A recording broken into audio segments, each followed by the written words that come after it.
የዩቲዩብ የስኬት ሚስጥሮችን በዝርዝር የያዘው የአቤል ብርሃኑ የወይኗ ልጅ መጽሐፍ ሁለተኛ እትም በገበያ ላይ። ዩቲዩብ ለመጀመር በአጭር ጊዜ ስኬትን ለመቀዳጀት አስበዋል? ዩቲዩብ ብጀምር ስንት ብር አገኘሁም ብሎ አስበዋል? እንግዲያውስ በዩቲዩብ 2 የወርቅ 3 የብር ሽልማቶችን ያገኘው የአቤል ብርሃኑ የወይኗ ልጅ የዩቲዩብ ሚስጥሮች መጽሐፍ በዝርዝር ሁሉንም ያብራራሉታል። ዛሬውኑ ገዝተው ህልሞን እውን የሚያደርጉበትን የዩቲዩብ የስኬት መንገድ ይጀምሩ። በሀገር ቤት አከፋፋይ አዲስ አበባ ሜክሲኮ ኮሜርስ መጽሐፍት መደብ። በውጭ ሀገራት ለምትገኙ ከአማዞን ላይ ብታዙ በቀናት ውስጥ ደጁ ይደርሳል። የአማዞን ሊንኩን እዚህ ቪዲዮ ኮሜንት ላይ ያገኙታል። የዩቲዩብ ሚስጥሮች ዘመኑ ጋር ተፈላጊ መጽሐፍ።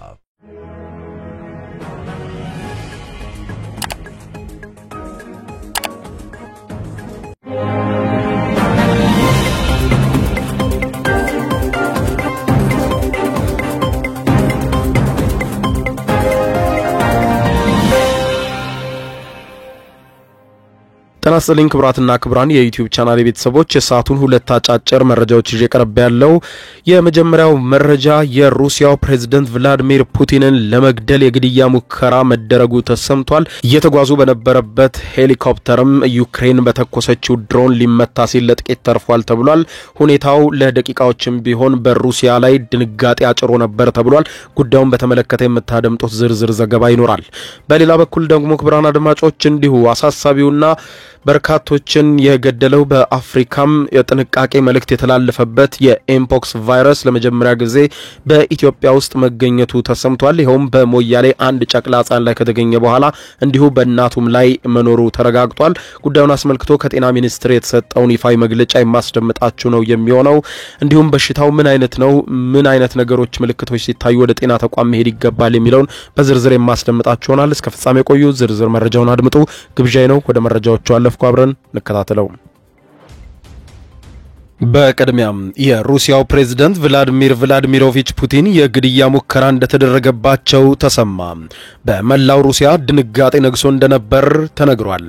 በሩሲያና ዩክሬን በቀጠለው ደም አፋሳሽ ጦርነት የሩሲያው ፕሬዝዳንት ቭላድሚር ቭላድሚሮቪች ፑቲን ላይ ያነጣጠረ ከባድ የመግደል ሙከራ ወይም ጥቃት መደረጉ የተሰማ ሲሆን የሩሲያ ጦር ኃይሎች አዛዥ ፕሬዝዳንቱ በሚንቀሳቀሱበት ሄሊኮፕተር ላይ በዩክሬን የሰው አልባ በራሪ አውሮፕላን ወይም ድሮን ጥቃት ለመፈጸም መሞከሩንና ነገር ግን ሄሊኮፕተራቸው ሳይመታ ማምለጡን ማስታወቃቸውን የዘገበው ፈርስት ፖስት ጥቃቱ በዩክሬን ድንበር አቅራቢያ በምትገኘው ከፍተኛ ጦርነት እየተካሄደባት ባለችው ከርስ ኦብላስት በተባለችው አካባቢ መሆኑን የአየር ኃይሉ ዋና አዛዥ የሆነው ዩሪ ዳሽካን የፕሬዝዳንቱ ሄሊኮፕተር በአካባቢው በመብረር ላይ እያለ ከዩክሬን የድሮን ጥቃት መሰንዘሩን ሲገልጽ ምንም እንኳን የሳቸውን ሄሊኮፕተር የነበረበት ቦታ ከድሮኖቹ ኢላማ ጋር የሚመሳሰል በመሆኑ ጉዳት ሊያደርስ የነበረ ቢሆንም የሩሲያ የአየር መከላከያ ስርዓት የተሰነዘረውን የድሮን ጥቃት ደርሶ ማክሸፍ ችሏል ብለዋል። ጥቂት ክፍተት ቢፈጠር ኖሮ ፕሬዝዳንቱን እናጣቸው ነበርም ብሏል።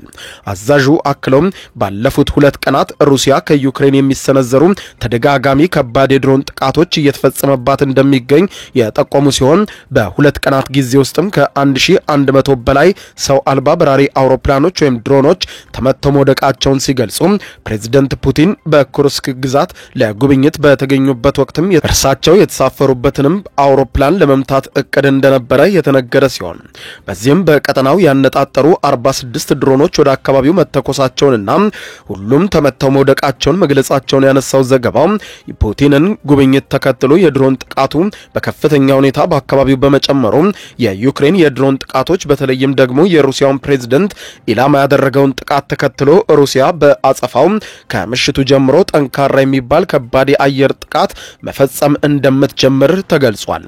ዛሬ ማለዳ ለተሞከረው የመግደል ሙከራ ዛሬ ከምሽቱ በኋላ ከፍተኛና አውዳሚ የሚባል ጥቃት ሩሲያ በዩክሬን ላይ ተሰነዝራለች ተብሎ እየተጠበቀ ነው። ፕሬዝዳንቱም ሆነ ጽሕፈት ቤታቸው እንዲሁም በዩክሬን በኩል የተባለ ነገር እስካሁን ስለ ግድያ ሙከራው አለመኖሩን በማንሳት ምናልባትም መረጃው በገለልተኛ አካል እስካልተጣራ ድረስ የሩሲያው ፕሬዝዳንት ላይ ተሰንዝሯል የተባለውን ጥቃት ሙከራ ሩሲያም በዩክሬን ላይ እየፈጸመች ላለችው ጥቃት አሳማኝ ምክንያት ለመስጠት አሊያም ፕሬዝዳንቱ ግጭት ባለባቸው አደገኛ ቦታዎች ሳይቀር እየተገኙ ጦርነቱን እየመሩ ነው ለሚል ፖለቲካዊ ዓላማ የታቀደ ውንጀላ ሊሆን ይችላል የሚሉ በርካታ ጥያቄዎች እየተነሱ መሆኑንም መገናኛ ብዙሃን እያንሸራሸሩት ነው። በሀገራቱ መካከል በቀጠለው ጦርነት ሩሲያ የተለያዩ የዩክሬን አካባቢዎችን በስፋት መቆጣጠር መቀጠሏን ተከትሎ ፕሬዝዳንት ፑቲን ቀደም ሲል በሰጡት አስተያየት ሩሲያ ከዩክሬን ጋር ባላት ድንበር መካከል ከጦርነትና ከወታደራዊ ኃይሎች ነፃ የሆነ ወይም ባፈር ዞን መመስረት ትፈልጋለች ያሉ ሲሆን ይህንንም በማሳካት ላይ ነን ሲሉ የሩሲያ ጦር በድንበር አካባቢ የሚገኙ የዩክሬን ወታደራዊ ኃይሎችን እንዲሁም ወደ ሩሲያ ጥቃት ለመሰንዘር የሚጠቀሙባቸውን ይዞታዎችን በመያዝ አካባቢውን በቁጥጥራቸው ስር ማድረግ መቻላቸውን ሲገልጹ ዩክሬን በተቃራኒው በተለይም የአሜሪካው ፕሬዝዳንት ዶናልድ ትራምፕ አቋምና የዓለም አቀፉ ማህበረሰብ ትኩረት መቀነስ ሩሲያን በዩክሬን ላይ የምትፈጽማቸውን ጥቃቶች ወረራ አባብሶታል ሲሉ ከዚህ ቀደም ከፍተኛ የሆነው ወቀሳ ማቅረባቸው ይታወቃል። በትናንትናው ዕለትም የአሜሪካው ፕሬዝዳንት ዶናልድ ትራምፕ ፑቲንን እብድ ነው ቀውስ ነው ሲሉ ተናግረው ነበር። ይህንንም ተከትሎ ሩሲያም በቃል አቀባዩ በኩል ምላሽ ሰጥታለች። ሩሲያ እንዳለችው የአሜሪካው ፕሬዝዳንት ዶናልድ ትራምፕ ስሜታዊነት ይታይባቸዋል፣ ሁሉንም በመንቀዥቀዥ ነው የሚያደርጉት ብላለች። የሩሲያው ቀዩ ቤተመንግስት ክሬምሊን ለዚህ የዶናልድ ትራምፕ ንግግር በሰጠው ምላሽ ስሜታዊነት የሚታይባቸው መሪ ብለዋቸዋል። ሩሲያ ይህንን ያለችው ትራምፕ ፕሬዝዳንት ፑቲንን ፍጹም ቀውስና እብድ በማለት መሳደባቸውን ተከትሎ ነው። ሩሲያ ከቀናት በፊት ዩክሬን ላይ በ367 ሰው አልባ በራሪ አውሮፕላኖች ወይም ድሮኖችና ሚሳኤሎች ታግዛ ከባድና በርካታ አውዳሚ ጥቃቶችን በዩክሬን ላይ የፈጸመች ሲሆን በርካታ ሰዎችም መገደላቸው መነገሩ አይዘነጋም። ትራምፕ እሁድ ዕለት በትሩዝ ሶሻል ማህበራዊ ሚዲያቸው ላይ ታዲያ ፑቲንን አንድ ነገር ብለዋቸዋል። ይሄውም እብድ። ትራምፕ እንዳሉት ከሆነ ፑቲን ፍጹም አብዷል፣ እብድ ነው ማለት ይችላልው ሲሉ ተናግረው ነበር። ያለ ምክንያት ሰውን እየገደለ ያለ ገዳይ ነው ብለዋል። የፑቲን ቃል አቀባይ የሆኑት ዲሚትሪ ፔስኮቭ ትራምፕ ያሰሙትን ንግግር በተመለከተ ሩሲያ ምን ምላሽ አላት በሚል ከጋዜጠኞች ለቀረበላቸው ጥያቄ በዙሪያቸው ያሉ ሰዎች የሚያንጸባርቁት ስሜታዊ ጫና ነው በትራምፕ ላይ የሚታይባቸው። የተረጋጉ ነበሩ ትራምፕ ወደ ስልጣን ሲመጡ፣ አሁን ግን ያንቀሸቀሻቸው ጀምሯል የሚል ምላሽ ሰጥተዋል። በጀርመኑ መራሄ መንግስት ፍሬድሪክ ሜርዝ በበኩላቸው የዩክሬን አጋሮች ለዩክሬን የሚሰጠውን የጦር መሳሪያ ድጋፍ ገደብ እንዳይኖረው አድርገዋል ብለዋል። ጀርመን በበኩሏ ታውረስ የተሰኙትን ሚሳኤሎች ለዩክሬን ሰጥታለች የሚሉ ዘገባዎችም መሰማታቸው በስፋት መነጋገሪያ የሆነ አጀንዳ ሆኗል። ሩሲያ ባሳለፍነው ቅዳሜ ምሽት በዩክሬን ያደረሰችው ከባድ የአየር ድብደባ ጦርነቱ ከተጀመረ ወዲህ ከባዱ የአየር ድብደባ ነው ተብሎለታል። የዩክሬን የአየር ኃይል ትልቁ የድሮን ጥቃት ነው ብሎታል። ዲሚትሪ ፔስኮቭ እንደሚሉት የአየር ድብደባው ዩክሬን የሩሲያ ማህበራዊ መሰረተ ልማት ላይ ያደረሰችው ከፍተኛ ጥቃት ምላሽ ነው ብለውታል። የሩሲያ መከላከያ ሚኒስትር እንዳስታወቀው የአየር መቋቋሚያው በተለያዩ የሀገሪቱ ግዛቶች 20 የዩክሬን ድሮኖችን መመከት ችሏልም ተብሏል። የዩክሬን ፕሬዝዳንት ቮሎዲሚር ዜሌንስኪ እሁድ ሩሲያ የወሰደችውን የአየር ድብደባ ምንም አይነት ወታደራዊ ትንታኔ የሚያስፈልገው አይደለም፣ ፑቲንና ሩሲያ መርጠው ጦርነቱን ለመቀጠልና ነፍስ ለማጥፋት የሚያደርጉት ነው ሲሉ ኮንነዋል። ሮይተርስ የዜና ወኪል እንደዘገበው ዜሌንስኪ ረቡዕ ወደ ጀርመን ያቀናሉ በነገው ዕለት። ነገር ግን ይህ ጉዟቸው እስካሁን ተጨባጭነት አላገኘም ተብሏል። ከዚህ ቀደም የነበሩ የጀርመን መራሄ መንግስታት ታውረስ ሚሳኤልን ለዩክሬን በድጋፍ እንደማይሰጡ በግልጽ አስታውቀው ነበር። ዩናይትድ ኪንግደምና ዩናይትድ ስቴትስን ጨምሮ ሌሎችም ምዕራባውያን የዩክሬን አጋሮች ለኬቭ የመሳሪያ ድጋፍ ቢያደርጉም እንዴት ጥቅም ላይ መዋል እንዳለበት የሚደነግጉ ህግጋትን ያወጣሉ። ታውረስ ሚሳኤል 500 ኪሎ ሜትር መምዘግዘግ የሚችል ሲሆን ይህ መሳሪያ ለዩክሬን የሚቀርብ ከሆነ እንደ አደገኛ እርምጃ ይወሰዳል ስትል አስጠንቅቃለች። ትራምፕ ፑቲንን ለረጅም ጊዜ አውቀዋለሁ፣ እንስማማለን፣ ነገር ግን ከተሞች ላይ ሮኬት እያስወነጨፈ ሰዎችን እየገደለ ነው። ይህን ነገሩን አልወደድኩለትም፣ ይህ እብደት ነው ብለዋል። የአሜሪካው ፕሬዝዳንት አክለው ሩሲያ ላይ ተጨማሪ ማዕቀብ ለመጣል ዝተዋል። ነገር ግን ከዚህ ቀደም በተደጋጋሚ ማዕቀብ እንደሚጥሉ ዛቻ ማሰማታቸው ይታወቃል። ትራምፕ በትሩዝ ሶሻል ገጻቸው ላይ በለቀቁት መልእክት የሩሲያው ፕሬዝዳንት ፑቲንን ብቻ ሳይሆን የዩክሬኑ ፕሬዝዳንት ቮሎዲሚር ዜሌንስኪንም ወርፈዋቸዋል። ሳየው ገና ሞት ነው የሚታየኝ ይህን ሰውዬ ግጭት ብቻ ችግር ብቻ ነው ይዞ የሚመጣው መስማማት የማያውቅ ሲሉ ወርፈውታል።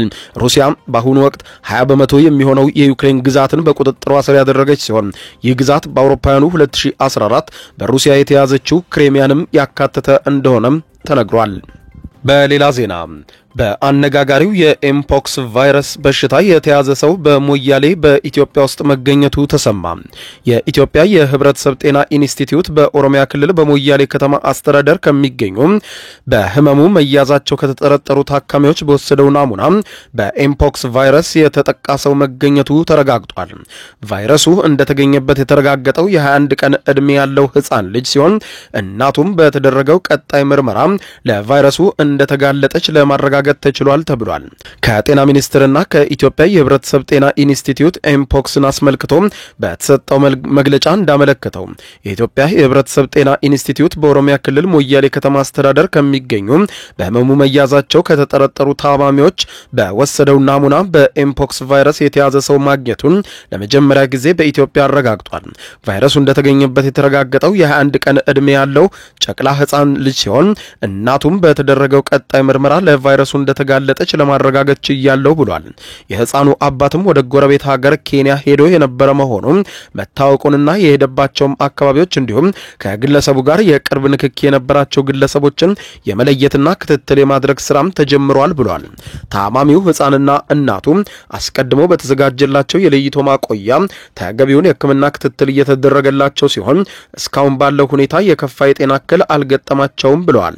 የጤና ሚኒስቴር በሽታው በአህጉራችን ከተከሰተበት ወቅት ጀምሮ ወደ ሀገር ውስጥ እንዳይገባና ከገባም ጉዳቱን ሳይከፋ በቁጥጥር ስር ለማድረግ እንዲቻል በርካታ ስራዎችን ሳከናውን ቆይቻለሁ በማለት አስታውቆ ለዚሁ በሽታ መከላከል ሲባል በህብረተሰብ የኢትዮጵያ የህብረተሰብ ጤና ኢንስቲትዩት ውስጥ የድንገተኛ አደጋዎች ማስተባበሪያ ማዕከል ተቋቁሞ እየሰራ እንደሚገኝ ገልጧል። ከዚህም ባሻገር በዚህ ቫይረስ ለመያዛቸው የተጠረጠሩ ግለሰቦች ማቆያ የሚሆኑ የተለያዩ የጤና ተቋማት የተዘጋጁ ሲሆን በዚህ በሽታ የታመሙ ሰዎችንም ለማከምና ተገቢውን አገልግሎት ለመስጠት የተለያዩ የጤና ተቋማት አስፈላጊውን ዝግጅት አጠናቀዋል ተብሏል። የኤምፖክስ በሽታም በተለያዩ የአፍሪካ ሀገራት የተከሰተ ያለ ህመም ሲሆን ዋና መስሪያ ቤቱንም በአዲስ አበባ ያደረገው የአፍሪካ የበሽታ መከላከልና መቆጣጠር ማዕከልና ዓለም አቀፍ የጤና ድርጅት በመተባበር በሽታውን ለመከላከልና ለመቆጣጠር የተለያዩ መጠነ ሰፊ ስራዎችን በጋራ እየሰሩ እንደሚገኙ አስታውቀዋል።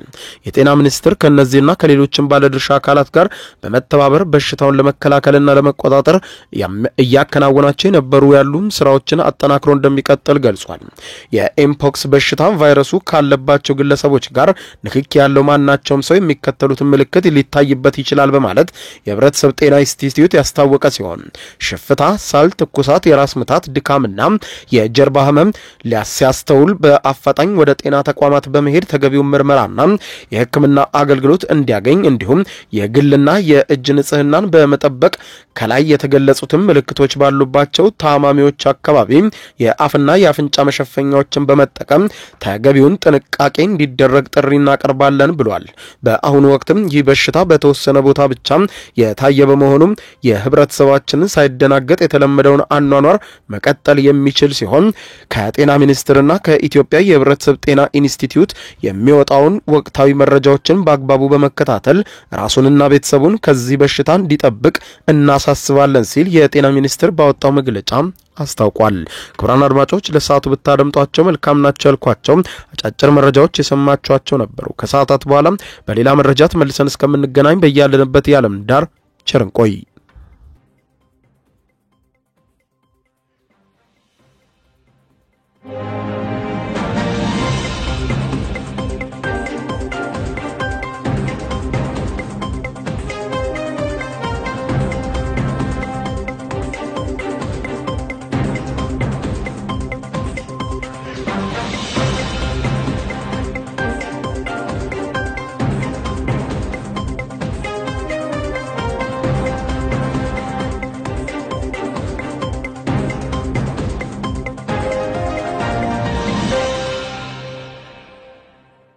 የዩቲዩብ የስኬት ሚስጥሮችን በዝርዝር የያዘው የአቤል ብርሃኑ የወይኗ ልጅ አዲስ መጽሐፍ በገበያ ላይ ዋለ። ዩቲዩብ ለመጀመር በአጭር ጊዜ ስኬትን ለመቀዳጀት አስበዋል? ዩቲዩብ ጀምረው ሚስጥሮቹ አልገባ ብለውታል? እንግዲያውስ አዲሱ በዩቲዩብ 2 የወርቅ 3 የብር ሽልማቶችን ያገኘው የአቤል ብርሃኑ የወይኗ ልጅ የዩቲዩብ ሚስጥሮች መጽሐፍ በዝርዝር ሁሉንም ያብራራሉታል። ዛሬውኑ ገዝተው ህልሞን እውን የሚያደርጉበትን የዩቲዩብ የስኬት መንገድ ይጀምሩ። በውጭ ሀገራት ለምትገኙ ከአማዞን ላይ ብታዙ በቀናት ውስጥ ደጁ ይደርሳል። የአማዞን ሊንኩን እዚህ ቪዲዮ ኮሜንት ላይ ያገኙታል። በሀገር ውስጥ ለምትገኙ በ0949 13 0000 ቴሌግራም ላይ ይዘዙ። ካሉበት ቦታ እናደርሳለን። የዩቲዩብ ሚስጥሮች ዘመኑ ጋር ተፈላጊ መጽሐፍ